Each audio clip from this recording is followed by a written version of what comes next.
Guys देखो, आप लोग पूछ रहे थे मेरे को कि कैसे मैं पढ़ती थी और कैसे क्या मेरा टाइम टेबल था, तो वो मैं आपको बता देती हूँ। सबसे पहले जो इम्पोर्टेंट चीज़ है ना, वो क्या है? वो है आपका टाइम टेबल।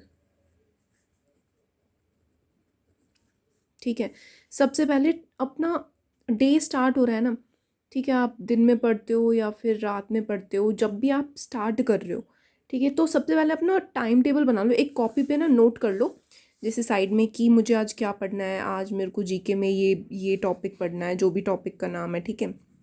मुझे मैथ्स में ये कवर करना है और इंग्लिश में ये करना है। मतलब जो भी चीज़ है ना, एक साइड में लिख लो, किसी रफ कॉपी के पीछे लिख लो या कुछ भी। तो फिर उसको टिक करते रहो कि हाँ, ये वाला हो गया, ये हो गया, ये मेरा टारगेट था आज का। तो ये टाइम टेबल या फिर टारगेट डेली का बनाओ कि भाई आज मेरे को इतना चीज़ कंप्लीट करनी है। ठीक है, ये मैं करती थी ज़रूर। देन सेकंड नंबर पे आप थोड़ा टाइम भी दो। अब जैसे कि मेरी जॉब के साथ थी पढ़ाई, ठीक है, अब तो इसलिए मैं थोड़ा टाइम कम दे पाती थी। बट अगर आप जॉब नहीं कर रहे हो तो 7 to 8 आवर्स तो आप पढ़ो एटलीस्ट। ठीक है, जॉब के साथ कर रहे हो तो 5 आवर्स तो निकालो कम से कम। ठीक है, देन डेली करंट अफेयर्स तो ज़रूरी करने हैं। कोई कोई मंथली भी करता है, but I think daily current affairs आप करोगे। और जब एग्ज़ाम आपका नज़दीक आ जाए, जैसे कि एग्ज़ाम में आप 20 दिन बचे हैं या 15 दिन बचे हैं, तो आप मंथली करंट अफेयर्स रिवाइज़ करो पूरे ईयर का। ठीक है, हर दिन जैसे जैन का, फैब का, हर दिन करो मंथ का। ठीक है, और एक ही किसी एक सोर्स से नहीं। जैसे कि आज आपने जनवरी का आज आपको पढ़ना है, ठीक है, करंट अफेयर, तो आप यूट्यूब पे डाल दो जनवरी करंट अफेयर्स मंथली वाले, तो बहुत सारी वीडियोस आ जाएंगी ओपन होके। ठीक है, तो आप सबके ही, अब पहले आप सबसे पहले किसी का देखोगे, ठीक है, तो आपको सारे क्वेश्चंस याद नहीं होंगे, कुछ क्वेश्चंस आपको याद हो जाएंगे। फिर आप सेकंड देखोगे ना, तो आपको फिर ये होगा कि हाँ, ये क्वेश्चन तो मैंने पढ़ा हुआ है, क्योंकि ये आपने इसमें पढ़ा होगा, लेकिन कुछ ऐसे भी क्वेश्चन होंगे जो कि न्यू होंगे। फिर आप थर्ड वीडियो देखोगे तो आपको, मतलब एक दो तीन तीन चार वीडियो देखो, किसी भी एक मंथ के देख रहे हो तो 3-4 वीडियो देखो, उससे आपको अच्छे से याद हो जाएगा। ठीक है, तो करंट अफेयर्स तो ये चीज़ करनी है, ठीक है, डेली। देन अब देखो, मैथ्स और रीजनिंग, मैं तो इनको सिर्फ, और इंग्लिश, ठीक है, इनको मैं सिर्फ मॉक टेस्ट में ही करती थी। लेकिन अगर आपका कोई टॉपिक वीक है तो आप पहले उसको कवर करो। कोई भी आप अच्छे टीचर से यूट्यूब पे पहले आप अपना सिलेबस कंप्लीट करें, जो भी चैप्टर आपका वीक है, या फिर अगर आपको सारा करना है तो चैप्टर वाइज आप पहले कंप्लीट करो अपना सिलेबस, एंड आफ्टर दैट आप मॉक टेस्ट लगा सकते हैं। तो मेरे को इसमें ज़्यादा प्रॉब्लम नहीं होती थी इन तीनों में, तो इसलिए मैं सिर्फ मॉक टेस्ट में ही इनको कवर करती थी। मेरे को जो सबसे ज़्यादा प्रॉब्लम थी वो थी जीके में। ये मेरा मेन था जिसमें मुझे ज़्यादा फोकस मैं हमेशा देती थी। तो आजकल तो देखो, ज़्यादातर एग्ज़ाम्स में ज़्यादा वेटेज जो होता है वो करंट अफेयर्स का होता है, प्लस स्टैटिक जीके का होता है। ठीक है, स्टैटिक जीके के आप अपने नोट्स बनाओ। जैसे फॉर एग्ज़ाम्पल, आप एक अपनी नोटबुक बनाओ, उस नोटबुक में टॉपिक वाइज आप ट्रिक से भी कर सकते हैं।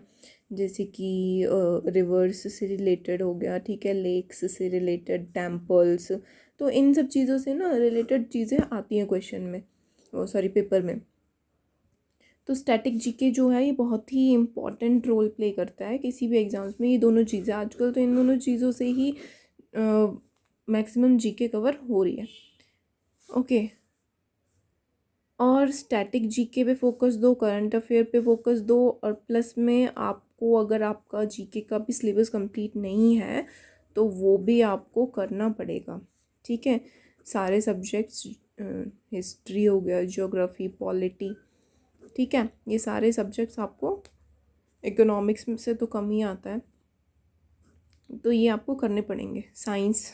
ठीक है, तो मेरा तो ये था, मैं डेली क्या करती थी, सुबह उठते ही सबसे पहले मैं टाइम टेबल बनाती थी। आज मेरे को ये चीज़ें करनी है, सबसे पहले मेरे को करंट अफेयर्स सुनने हैं, जब करंट अफेयर्स पूरे हो जाएंगे, करंट अफेयर्स में बता देती हूँ आपको मैं किस चैनल से सुनती थी, जो कुमार गौरव का चैनल है ना, उत्कर्ष क्लासेस का, ठीक है, मैं उससे सुनती थी। तो करंट अफेयर्स मेरे को करने हैं, उसके बाद मेरे को एक मॉक टेस्ट, ठीक है। देखो अब अभी आप पहले अपना सिलेबस कंप्लीट करो, जब आपका सिलेबस पूरा हो जाए तो आप उसमें एक मॉक टेस्ट डेली आप ऐड कर सकते हो। टेक्स्ट बुक से मैं करती थी, तो एक ईयरली पास मैंने लिया हुआ है, और उससे आप डेली एक मॉक टेस्ट करो, तो उससे आपको पता चल जाएगा। मॉक टेस्ट तो आप स्टार्ट ही कर दो, क्योंकि उससे आपको पता चल जाएगा कहाँ पे आप वीक हो, ठीक है, क्या प्रॉब्लम आ रही है, किस टॉपिक में प्रॉब्लम आ रही है। तो उसमें आप जब एनालिसिस करोगे तो आपको पता चलेगा, तो उससे ठीक ही रहेगा। मॉक टेस्ट तो आप डेली दो, ठीक है, करंट अफेयर्स करो, मॉक टेस्ट दो, ठीक है, फिर जीके का कोई भी टॉपिक लो, ठीक है, और इस तरीके से नोट्स बनाओ स्टैटिक जीके के। एंड देन मैथ्स, रीजनिंग और इंग्लिश आप अपने हिसाब से देख लो, आपका जो भी वीक है, ठीक है, एक सब्जेक्ट वो करो। तो टाइम टेबल बना के, टाइम टेबल के हिसाब से अपना डेली का टारगेट सेट करो और उस हिसाब से पढ़ाई करो। तो मेरा तो यही था। बाकी देखो सबका अलग अलग ही होता है, अलग अलग स्ट्रेटजी होती है, कोई किसी को कैसे पढ़ना पसंद होता है और किसी को किस तरीके से। तो जैसा जब जिसको भी कंफर्टेबल लगे, मैंने तो सिर्फ अपनी स्ट्रेटजी बताई है कि मैंने कैसे एग्ज़ाम क्लियर किया। और मेन बात ये है कि भाई देखो, मैं बहुत कम टाइम दे पाती थी पढ़ाई पे। अब जो लोग जॉब में नहीं होते हैं वो लोग ज़्यादा से ज़्यादा टाइम दे सकते हैं, तो उनका एग्ज़ाम जो है वो जल्दी क्लियर हो जाता है। अब मेरे को, मैं तब से ही, जब मैं ग्रेजुएशन में थी, ग्रेजुएशन फाइनल ईयर में, मैं तब से ही जॉब कर रही हूँ। तो पढ़ाई के साथ साथ जॉब करना, फिर ट्यूशन्स भी पढ़ाती थी मैं, तो मेरे को बहुत ही कम टाइम मिल पाता था अपनी पढ़ाई का। स्टिल मैं ट्राई कर रही थी कि नहीं नहीं होगा, थोड़ी जितना भी टाइम मिल रहा है भाई उसमें पढ़ो अपना। तो जितना भी टाइम मिलता था मैं उसमें पढ़ती थी, साथ में जॉब करती थी। तो इसीलिए थोड़ी लेट हो गई जॉब मिलने में, थोड़ा टाइम लग गया मेरे को जॉब मिलने में। बट ये है कि आप, अगर आपके मन में है कि जॉब मिलेगी तो मिलेगी 100%। लेकिन अगर आप घर पे रह रहे हो भाई, अगर आप कोई तैयारी, कुछ भी जॉब नहीं कर रहे हो, कुछ भी नहीं कर रहे हो, सिर्फ पढ़ाई पढ़ाई कर रहे हो, तो आपको फिर इतना टाइम नहीं लेना चाहिए। आपको जल्दी से जॉब लगनी है, ठीक है, 1 साल या 2 साल, 2 साल के अंदर अंदर तो आपको जॉब लेनी ही है। इतनी मेहनत करो। जब इंसान इतनी सारी चीज़ें कर रहा है साथ में,